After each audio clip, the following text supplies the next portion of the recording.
This is RC. It's your girl K Marie. K Wilk. It's your boy Black. Your girl Lady. And I'm Sir. And you're listening to 2020. 2020. 2020. 2020. 2020. 2020 podcast. Bet. 2020. I did that one for you.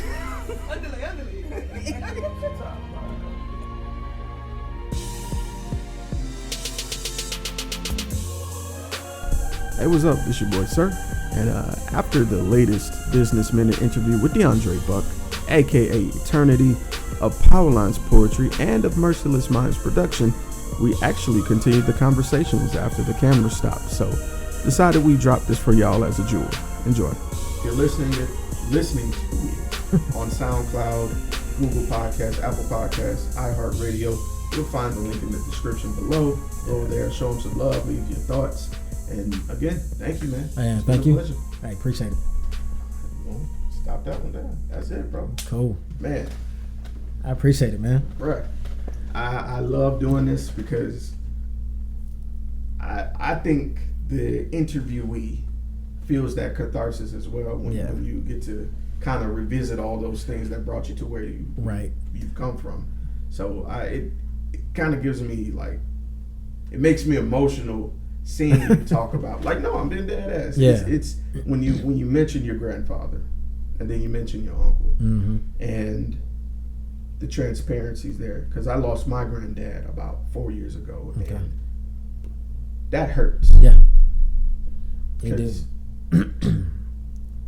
according to the relationship that you have with him, he affects how you pursue things as an adult, as a man. Yeah. And that was something that was tough for me to get over. And yeah, I felt you. You wrote a status not long ago about Smokey when he passed, and that you weren't sure if you could make the funeral. To some people, and I'm just being honest with you, to some people I can see how they can read that and not get it. It might come off as selfish, but there's an emotional toll that comes with that. Right. And I felt you 100%, because I hate going to funerals to this day. I have a black suit in there that I will not wear to anything else because I hate the feeling when I have to put it on. Yeah. And so I felt you 100%. So if anybody gave you shit for it, just understand. Like I said, so the crazy part about it is, because I know you don't know this much, so which I try not, when I do interviews, I try not to make them so morbid, what we were talking about earlier. But so Merciless Minds was born from when I have very little family left. Very little family left. I was gonna say, I didn't know if you was still recording. No. I was gonna say, if you want to, you can. So the audio's still going. So okay. We just call this DLC. That's fine. So whatever you want to do. My mom passed New Year's Eve of 11. No. And she was one of my biggest supports in music, one of my biggest music supporters. For somebody that didn't really like rap music, she would listen to my stuff. She would promote me. I was her baby. That's my baby. Right. Listen to my baby music. So something that I always, which I still don't do it, but I've become more lax about it in terms of converting it into audio, into meanings. So the entire time my mom was alive, I never used any term that could be possibly used to disrespect a woman in any of my music. Ooh, so no hoes, no bitches, no sluts, nothing derogatory, anything of that nature. But I've probably said bitch in a record maybe 3 times, but not in reference to a woman. Not in that aspect. I recorded a mixtape, and it was like, all my life I was told I wasn't good enough, not hood enough. You gotta call them bitches and sluts or boppers and cunts, or else you're not real enough. It's me addressing the issue that you don't have to say this stuff to be a man in music. But literally, so I lost my grandfather in 97. My mom passed New Year's Eve of 11. Dad passed July 15 of 15. Grandmother passed. Me and my grandmother shared a birthday. the same grandfather. I'm talking about his wife. We shared a birthday. She passed 2 weeks after our birthday in April of 17. Then I lost my uncle January of this year.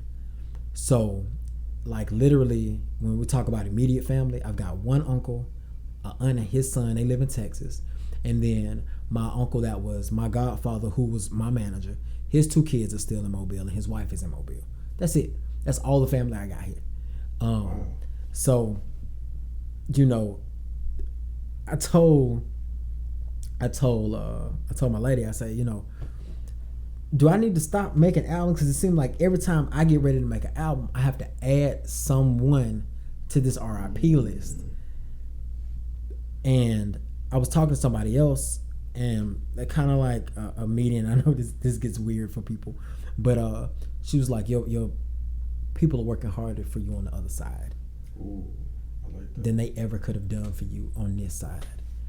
And that touches me, but at the same time, it's one of the reasons I deal with anxiety and I deal with depression, and I deal because, you know, a lot of people, when they go through stuff, they can pick up a phone, they can call their mama or their daddy or their grandparents or whoever the case may be.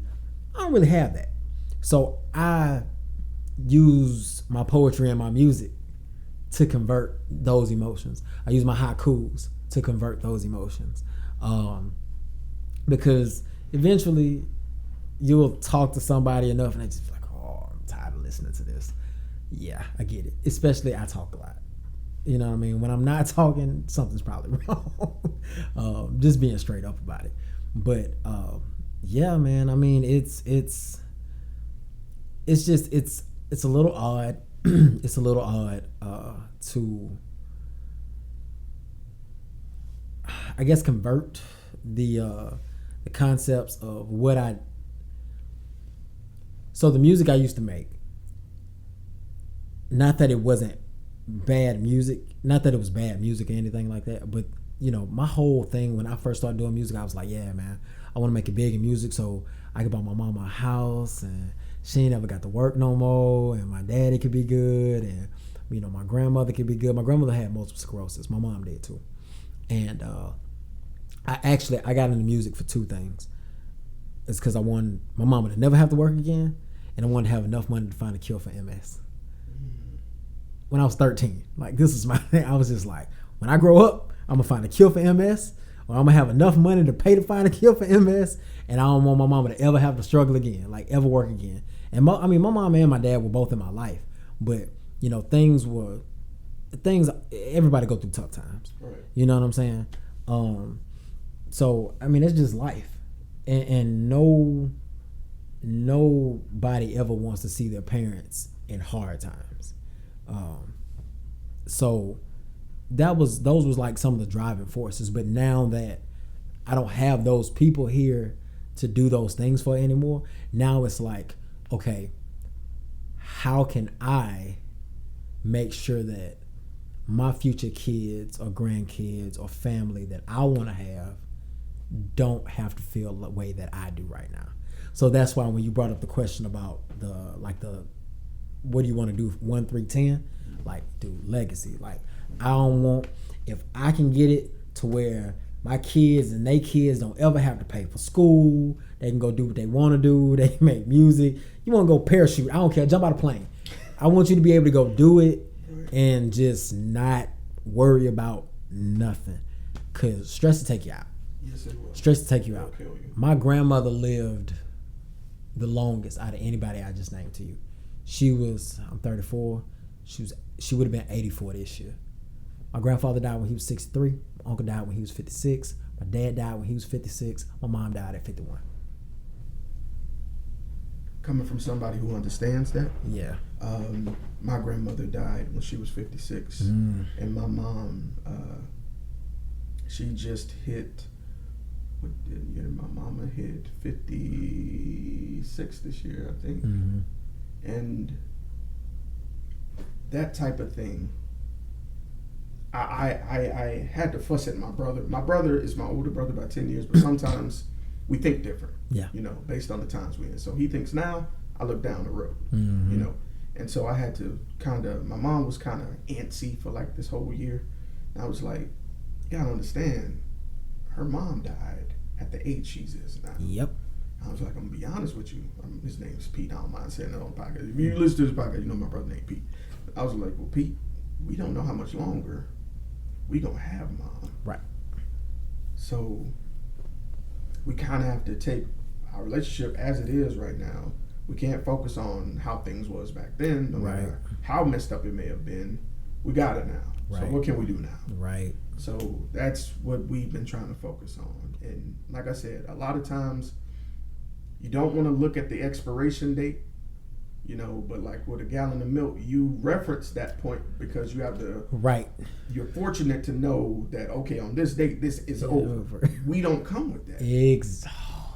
So, brother, if anybody feels that, so it's weird.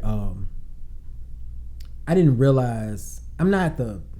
It's funny because like I take pictures every now and then. People be like, "Yo, you got a picture?" And I be like, "Yeah." And then I start going through my phone. And I be like, "Dude, I ain't took a picture in probably like months. Like if it ain't a promo picture, like if it's not a professional photo." Unless somebody else took it and we were out somewhere, I ain't taking the picture. I didn't do it. You know what I mean? Unless it's an experience I want 1 or 2 pictures for, I don't take them pictures. It wasn't until my mom passed. I was like, I don't have no pictures with my mama. Right. And me and my dad would do a couple of things, but like I took pictures of my dad randomly because he wasn't no picture guy. I made my grandmother take pictures.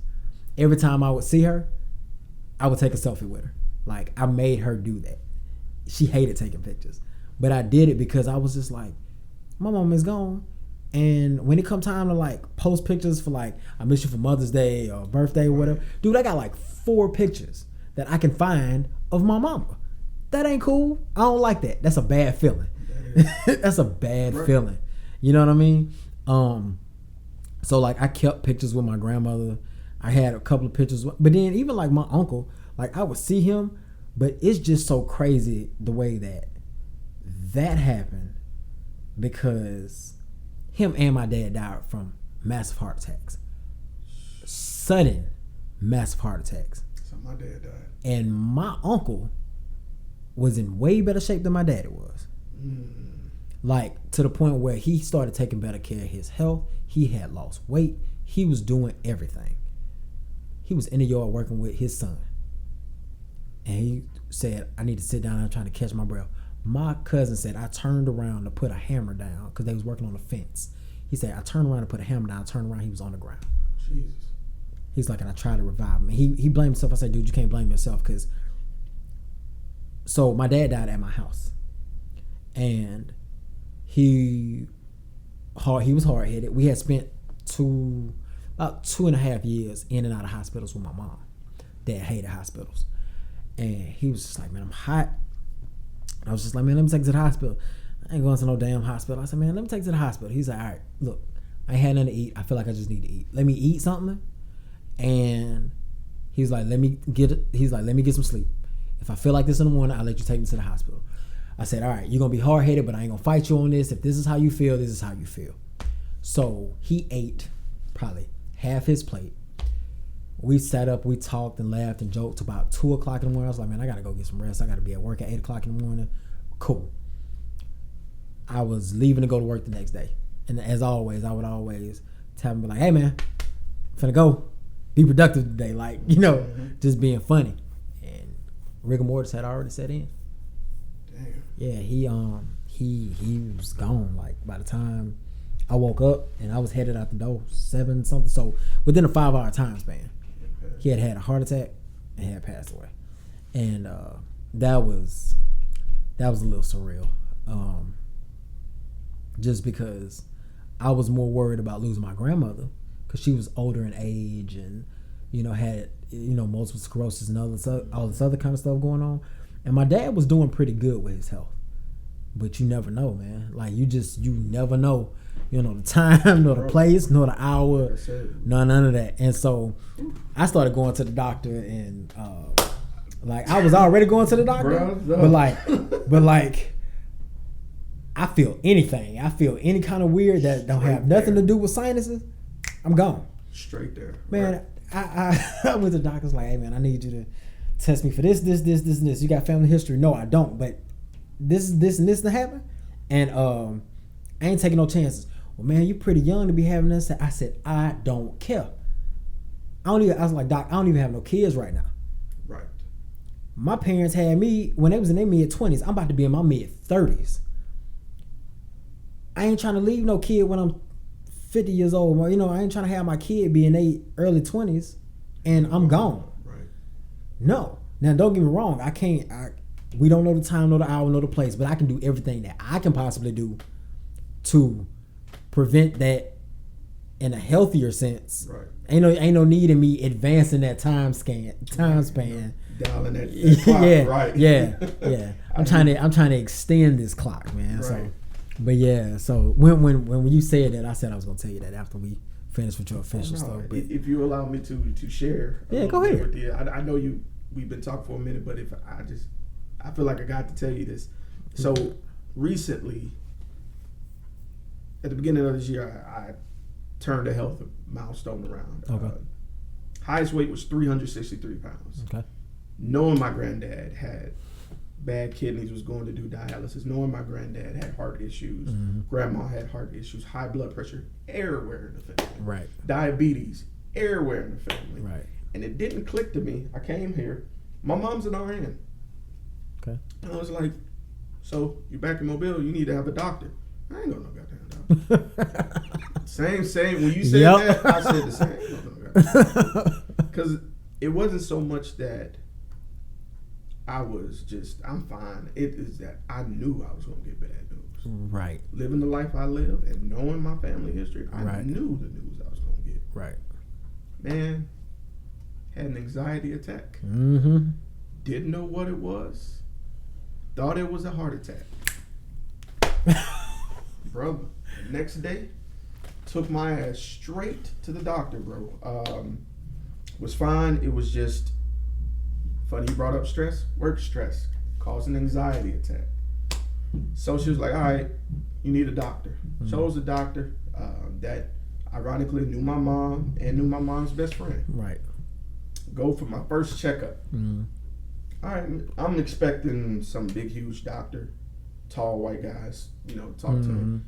This little 5'3", 120-pound Filipino woman walked in. She was like, I'm Dr. Lopez. I'm like, no, you can't be. She was, and I'll never forget this, DeAndre. I'm saying this to you because it destroyed me when she said this. She was like, you know the type of lifestyle you're living. You know the family you have. But I'm not here to fuss at you. I'm here to commend you. Because she said, I will quote her. She said, normally, you guys wait till it's too late. And if you're listening, you can take that any way you want to. You can take that as black. You can take that as men. You can take that as black men. But the point is, she was 100% correct. Yeah, she was. Man, from that day forward, bro, health. No smoking in my house. I don't smoke. I don't allow mess, no drama. I surround myself with stuff I love. Right. I even to the point had weight loss surgery in June. Okay. Since then, I've dropped 53 pounds. Okay. In like a month and a half. Great. But I'm dedicated to a healthy lifestyle. Right. Like you said, seeing all these people pass away. Like, my granddad was that dude. That was my superhero. Right. And to see him go the way he did, and I never forget the last time I spoke with him, bro. It was, excuse me, Nah, you good. I was going to work, and I had to hurry up because I was doing my taxes online. And he called me from the hospital, and I was like, "What's good, Granddad?" And he couldn't even hold a full conversation. And I knew something was up. Do you ever get that sense that it's near? Yeah. That's when it sunk in for me. Because he was like, I just want to hear your voice, man. And I'm like, fuck. Here it comes. Man, went to my lunch break at work at that point. It was like 5-6 hours later. I get a phone call. I don't even want to answer. I'm in the car. It's my mom. My mom, I love my mom. And I appreciate this, and I'll try to do a better version of this growing up if I have kids. My mom has no filter when it comes to telling you the truth. She's gonna give it to you as it is, whether you like it or not. That way you can't say she lied to you. Right. And I appreciate that. But my mom was like, he's gone.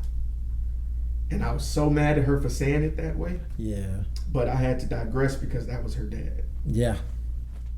And man, that destroyed me, bro. That destroyed me. That left like a lasting impression on me to the point where I didn't deal with it. So I dealt with the stress. And what I thought was just me tripping was actually depression. Yeah. What I thought was me having panic attacks was actually anxiety. Yep. It's funny you brought all this up. I hadn't even told you this. Yeah. You know, if you listen to the podcast, I told men this is the first real conversation we've ever had. True. And man, it's so crazy. Like I feel like God surrounds you with people that are going around with similar situations, and you may not verbatim have that discussion, but the testimony will tell it all. Right. And I felt that with you, bro. I feel you 100%. And like I said, I plan on trying to extend my life longer. My birthday is actually next week. Okay. I'm gonna be 32, and Happy that's early what I'm birthday. thinking about. Thank you. Yeah. It's like I could go at any minute, you know. So what about after I leave? Like I can't be that selfish, right, and only do what I want to do. I got nieces here. I got a brother. God forbid I leave before my mom or brother do. Like what? Right. So I feel you, brother. I commend you on that mindset. I tell you, it's just crazy that you said the thing about the whole panic attack. That's what made me go to the doctor, because between work stress and some other stuff that I was dealing with, or whatever the case may be, I try to meditate and listen to, like, you know, singing bowls, and I burn candles, and I try to get my mind right when I get into work. I do this every day. They look at me crazy. I don't care. I'm just that type of guy. But work-related stress caused me to have what was an anxiety attack or a panic attack, but I thought it was a heart attack. Like, I mean, chest. I started having my heart started palpitating. Yep. Heart started palpitating, and I felt like this like sharp pain, and I was like hurting and stuff. And I literally, as soon as it calmed down, I picked up the phone and I was just like, "Hey, I need to come see a doctor. I'm off tomorrow. It was just like, okay. Came in, did some blood work. It was just like, you know, your cholesterol a little high, but other than that, you know, you're pretty good. And I was just like, no. She was like, you can't tell me all this stuff I was experiencing is just in my mind. It was like, no, you know, you need to find ways to de-stress, but, you know, stress will kill you. I was like, clearly, but that's what it was, man. And I just, like, ever since then, I've just been kind of trying not to let stuff get to me. But it's so hard when you have this idea in your mind of, I need to do this. What are we talking about? I need to do this, and this. I need to be here by this time. And I just got to find ways to make it happen, which is what made me bring up the thing about Vito, because we had actually started recording music. That's probably who you saw me with at Blind Mule. We had started recording music, and we was just like, so we're just gonna be Eterniti in my house? Like, what we gonna do?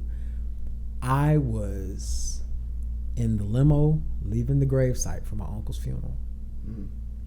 We were headed to the repast, and I was just sitting there. I was in the limo, and literally I had an epiphany. Sounds weird. It's like a something went, and I went, Novocaine. And it was like, huh? I was just like, we should name the group Novocaine. Why? Novocaine numbs pain. I use music to cope with my anxiety and my stress. That dude ain't never stressed out about nothing because he has learned to master the fact of just chill. Zen. I don't have that. I use music and poetry to cope. And I have been using that as a coping mechanism since my grandfather passed. That's how I started writing. I started taking the anger and everything I felt from losing my grandfather, and I started converting it into a positive energy when I started writing. Wow. So I was just like, Novocaine. That's it. Spell it different. You know, the NOVA supernova is explosive. Cane in Hindi is like a woven fabric. So the combination of the two, it was like we make very, very explosive personalities, but at the same time, we got two different styles that mesh well, interwoven like fabric. That's dope. Numbs pain, you know, Novocaine, numbs pain, music. So that's why, like, we did the music is my medicine, and you know, all of that other kind of stuff. It's just, I feel like I hate the term "in my bag," but I feel like I'm in my element, making this type of music, and that's another thing too. Hopefully, one day I can introduce you to the various people that I work with music wise. No, you good. That I make music with, just because they all got different personalities, but somehow we all mesh well. Like the type of music I make with NY is super. It's like real gritty, super explosive.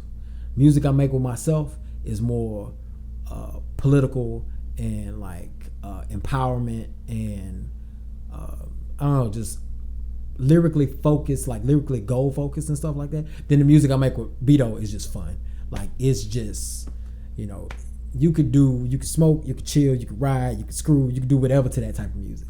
It is the most, you said zen. It's a great way to put it. It is the most zen music I've ever made in my entire life. It is like the most peaceful, laid back, and I ain't not boring, but it is the type of music where you want to ride and clear your mind. This is what you need to put on. It's funny you mentioned that. I recently, as my coping mechanism, music has been it. Okay. And my problem with, and I hate to sound like this, I don't want to sound like an old school Pierce. My problem was that I didn't relate to this music now. Gotcha. And so I found myself lingering in the past. Right. Until, and God forgive me, I was stubborn. I'm a stubborn I'm a stubborn fan of a certain type of hip hop. You're Leo? I am. Yeah, I'm a fire sign, so I'm an Aries, so I get it. Right. I get it. Right. I get it.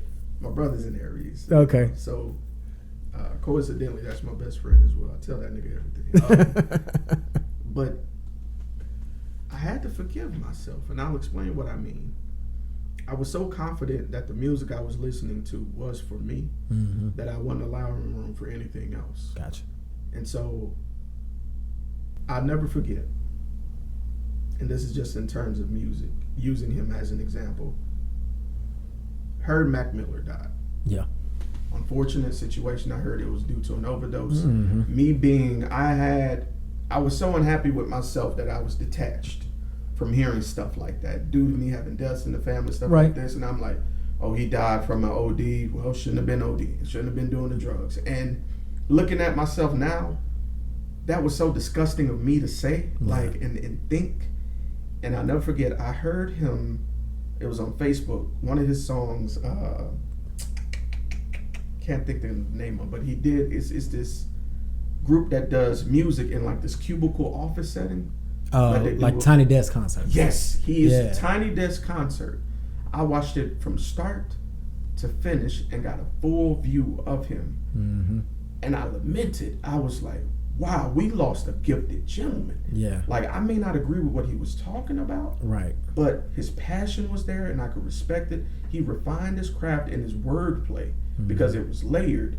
And I went back and listened to all his old music. Okay. And now they got newer artists, YBN Corday, I think. He had an album come out called The Lost Boy.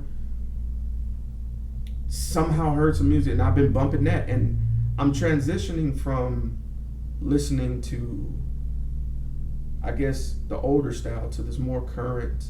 Not every song got to be about violence. Not every song got to be about drugs or the struggle.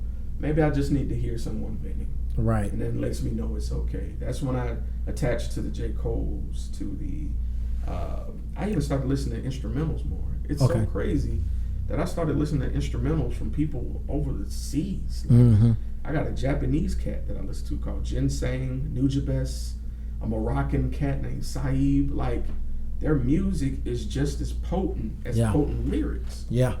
And that's really been it for me. Lo-fi beats, like beats to study to and stuff like that. I'm starting listening to that. And man, that stuff, like, people have their cigarettes. I have my music. I tell you, when you talk about, so I'm the same way. Mm-hmm. I was that guy that's just like, man, I don't want to listen to nothing on the radio right now. Right. When I promoted myself, it was just like, yeah, this ain't your radio music. I'm sorry. Right. But with that being said, like, Lil Baby and Gunna is like a guilty pleasure for me. Like, it's a lot of that music when songs come on the radio, I just change the channel. But it was Drip Too Hard. That song is hot. When I first heard Drip Too Hard, I was just like, who is this? And it was like it's the same guy that you said you didn't like. I was like, well, I like that. Right. Okay. Let me peel back. Let me go back. I started listening to some other stuff. I was just like, yo. Okay. So I have music for moods. Yes. So when I want to go out, that's when I listen to my guilty pleasure music.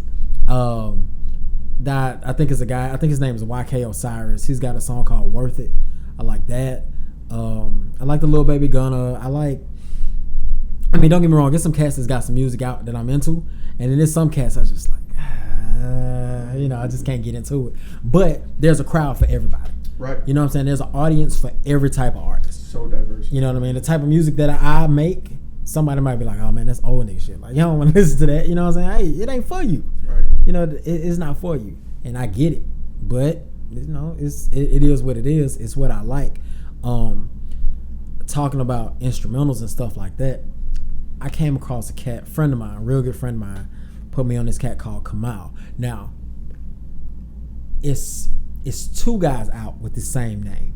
So the guy that she put me on added another A to the end of his. So to differentiate the two. Okay. I started getting to, cause I'm like a J. Cole, Childish Gambino, Kendrick Lamar fan type guy. Big Sean. I like lyricists. I like Wiz Khalifa. I like a wide variety of hip hop artists, but I like wordplay artists. Mm-hmm. This guy, I forgot what part of Africa he's from. He's from Africa. His style is based off of the dialect from his home country. But when I tell you I had to let you hear it. You had to look it up. Okay. But he had this, he called his projects the Kamal cassette. And all the song titles are in his dialect. So like he got a song called Great, but it's like capital G, lowercase r, capital A with an accent mark. That's it. That's how you spell it. That's dope. You know what I mean? And I was listening to some music and I was just like, man, that's got like a little vibe to it. But then I started listening to it, and it's a one particular song. I can't think of the name of it. It might be called Canary. It's either Canary or something else. It's one of the two. But anyway, like when the chorus come on, he's kind of singy, if you will.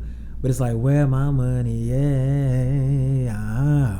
like, and it rides with the beat. But then the line that got me, that made me just go back and start listening to everything, it says, picking cotton for the slave masters. We got a pocket full of slave masters. What? Then I started listening to the replay. Where my money at? So the song is essentially talking about how we went from being slaves of slave masters to owning money printed with slave masters on them, and we are still slaves to the money because we work in an industry that, I myself included, I've always said I'm tired of working to live.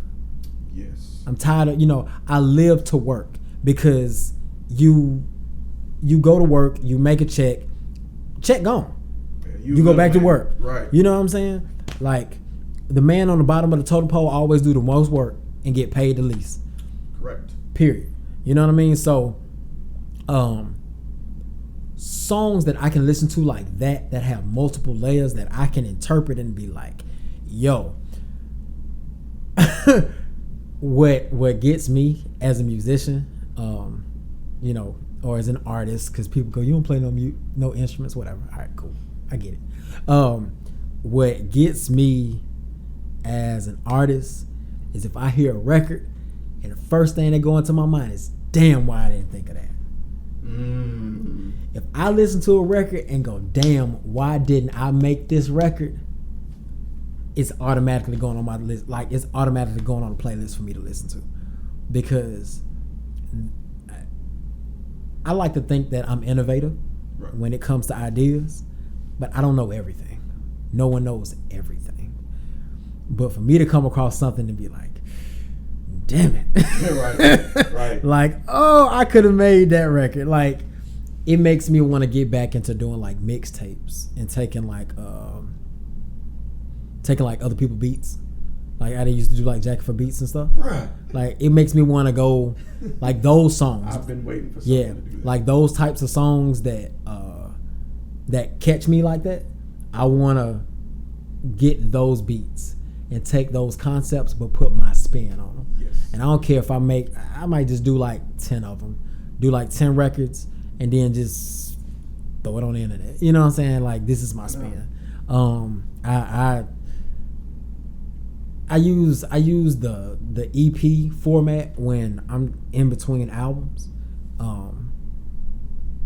And that's probably what I'm gonna do for my next one, because I've already started working on my next solo album, but it's I'm gonna tell it's you, crazy. It's a huge market for that right now. And I don't mean in the sense of like money or anything like that. Right. I mean, people are waiting on it, because with our age group, we used to do that. Like you said, when you mentioned No Limit, we used to write our own verses to it. I had my own verse to True to the Game's I Always Feel Like. I had my own verse to that. Right. And No Limit Soldiers as well. I never love that album. I don't care if nobody say top 5 for me. But even when Lil Wayne was getting his traction away from the Hot Boys, he was doing squads. Right. Taking people's beats, doing his own thing. And I was loving that. I would love when artists would do that, like you said, for an EP, just in the meantime, between time. Sometimes that would work for a remix. Somebody would take the end of your song, throw a verse, and next thing you know, you got a remix out somewhere. Right. I miss that, because I as artists, you know, I say artist because I'm a poet as well, and I make beats as well. You often hear a beat be like, you know what would be dope on that? you do that all day. Do you follow Childish Gambino music? Yes, sir. So I got a song called Xanax that was on my last album, and the only reason it's called Xanax, like, people like, you made a drug song? No, it has no hook, so it's just bars. It's just bars. So sitting up, going through YouTube, just letting instrumentals play, and it's funny. My girl was like, "Yo, can you do Xanax to that beat?" And I was just like, yeah, just, you know, playing around. So I wait till the beat drop, I start doing it, and then I got this like pickup verse that I was doing acapellas for shows, and without thinking, I went into it. So I did the entire song, then did the pickup verse. The moment the pickup verse ends, the beat ends. Wow. On Bonfire is that beat. Okay. It was the Bonfire beat. So she was like, next show you do, you should do that. Like, try it, just to see how people react to it. Did it one time. Everybody was like, yo, what the fuck was that? And from that point forward, till we started doing Novocaine music for shows, I never did Xanax over the actual Xanax beat ever again. Just because the vibe was so different. Xanax, the beat itself was a great beat. It's real chill. It fits the song for what it is, because it's supposed to be like that, just lyrical, you know, head knocker. But that one beat just did something else to it, and that's really what made me start going, maybe I should like do this, even if it's taking like songs I already have and reimagining them and like re-recording them over different beats and doing them like that's probably where we gonna go with that. That's like, a hot idea, bro. So I remember when I was in college, this was like, I can't even remember the year. It was the year that the Black album had just, I think the following year, so it was 2005. Yeah. I think Black came out 2004. Somebody took Jay-Z's verses and put them over the White album with the Beatles, called it the Gray album. Hotness, the meshing I'm gonna have to style. find that. Yeah. Oh, if you can find it, kudos to you, because music labels came forward. I bet The DJ that did it got, the cease and desist letters. Had to take it away. I haven't found it since. Okay. But it was an amazing project. I think that's dope, brother. I get that type of vibe hearing you talk about this, but I say all this to say art begets art. Yeah. So what you may think is a perfect fit for the time, Right. something else might come along and be like, Right. hey, that verse was hot there. Yeah, but it'd be hot over here. I got a glass slipper right here. That's Yeah. all I'm gonna say. I got you. So I like that concept. I love to hear that, because even the DJ, and you can respect this, I miss Ray Ray so much. Oh yeah, man. Mel the Mac, everybody, all those guys, really, honestly and truthfully, the reason I do this is Ray Ray. Okay. Ray, I felt like highlighted everything that was going on in Mobile. He did.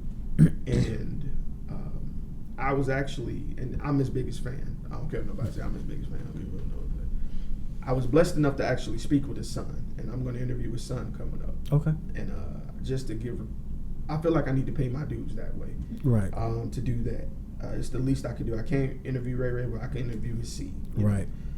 But I remember on Fridays, he'd have like this mesh that would play with comedians doing their sets, and he'd mix like instrumentals with it. Yeah, I remember that. And then he'd take the instrumental of that song, mix it with the verse of another song, and it was like a rotation of art. And I just loved that. Yeah. Like, you doing that would take me back to the 90s, getting picked up going to Fonville Elementary with a uniform on, trying to eat a sausage biscuit before I got to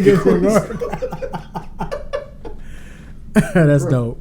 Bruh, that would take me back. I feel like, even if the young cats don't get it, I feel like we would. Yeah. Our age group would totally latch on to that. That's dope. Man, God, I love that. All I do is give me the fuel to make me want to do it even sooner. Do it, bro. Do it. And I'm glad, man, that we actually got to have a little bit of this conversation afterwards, because now I got a podcast episode I could drop on their ass. I'm sorry, I talk a lot. Bro. It's been fun though, man. I'm glad, brother. I'm glad. I appreciate it. Now I can strike your name off my list. I don't know if you can see it. You see D Buck on there. I can strike you off. There you go.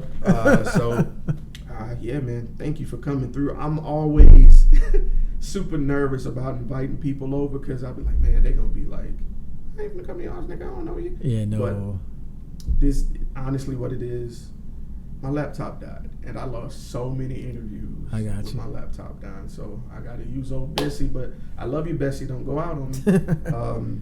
But I appreciate you, dog. Oh no, always, man. I appreciate you. You give me validation of what I do, man. This is and it was funny because you was like, do you want to come over? Do you want to do the phone interview? I like conversing in person. Yes. The interaction that you get conversing with somebody in person is much different than just talking to somebody over the phone. Yes, it is. So I always prefer face to face. I mean, I ain't talking about just for interview purposes. I'm talking about period. Right. Be like, hey man, I'm gonna call you. I'd be like, what are you doing? Like nothing, bro. I'm at the house. Come by. Right. Come by, bring a 6-pack. Let's chill. Let's go. Do whatever. So this was dope. This was dope. Yeah, I try to make it as comfortable as possible. Yeah, man. I hopefully I get to get more members of the community involved in this. And like I said, it's funny. Like, I didn't even know about Powerlines before I started interviewing y'all. Like, it just so happened. Like, Ray was like, "Yo, you should talk to Roz." I'm like, "Okay, what's Roz's number?" I called and we did the interview on the phone. So now, Rosalind, if you're watching or listening, I got to get you in person. Because, man, she blessed my heart, bro. Like, if you get a chance to hear her, like, we talked about her being a realtor, but a lot of the knowledge she gave, I feel like is way beyond her years. Like, and she mentioned she was affected by her grandmother as well. And I get that vibe with a lot of us middle-agers. Like, no offense to our parents, but I feel like we're blessed to have more of a well-rounded situation of life with the older generation kind of talking to us and getting us on the weekends. My grandmother did the same exact thing. Yeah, man. Same exact thing. You know Rosaleo too, so. That's my nigga. I dap up every time I see you. Every time. They call me and Roz twin. Y'all, I thought y'all were related. They call us twin because there used to be a spot on DIP called Legends Lounge. Before Powerlines was a thing, this is where all the poets went. Lady Tess hosted a Sunday night there, and that's where we used to go. And more often than not, Roz and I would show up and we'd be dressed alike. That's hilarious. But what was weird was one night we pulled up. Both of us had on like black slacks, white button downs, black vest, some type of hat. No, let me make it better for you.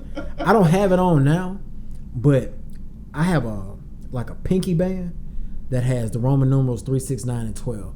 And I actually in the song Xanax, I got a line that says Roman numerals on my pinky just to pass the time, because it's like a clock. That's what it's meant to be, 3, 6, 9, 12, but it's on a ring. She had a Roman numeral ring on. It wasn't on her pinky, but it was like a band that had all like 1 through 10 Roman numerals. It was a spinner ring, an anxiety ring. And I was like, okay, so we just gonna be twins or what? And she was just like, twin.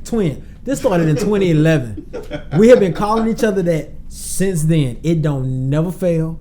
It just, so when the whole Powerlines thing came about and we formed, and it's weird, man. I mean, it's weird how things come together. But that came together and it just worked. Like, don't make mistakes, you know, bro. it definitely not. Definitely not. I mean, even talking about like Car, man. Me and Car been knowing each other since 7th grade. We all went to. She know the South Side stuff. Like that whole story that we talked about earlier. She know that story because she lived through it. Wow. She can sing too. She don't talk about that. She did like a little melody, and I was like, I made her the first album I did for Merciless Minds. I asked her to do a poem and just to do the harmony on one of the songs that's on there. It's on YouTube. It's called Stained Glass Window. Look it up. It's dope. But I've been knowing her, but I've been knowing her since middle school. That's crazy. And we went to middle school and we went to high school. And, you know, been going on her through the whole poetry thing and the song. And every time I need to sing a song, they're like, Carl, come on. She's like, I don't want. I'm like, come on. You can tell them no. You can't tell me no. I've been knowing you too long. Right. She's like, but I'm older than you. Yeah, but like 2 months. Shut up. Come on. Let's go. Yeah, it don't count. Same age, but nah, man, it's been a pleasure. I know SummerSlam is probably on by now because we've been talking for a while. Yeah, it's 7 on the nose. Oh wow. Well, okay. Hey man. We'll collab again. Oh, for sure. Perhaps we'll do a wrestling something. Hey, there you go. We gotta talk to you. Let's chop it up, man. Yeah. Appreciate you. Yeah, man. We'll have to work.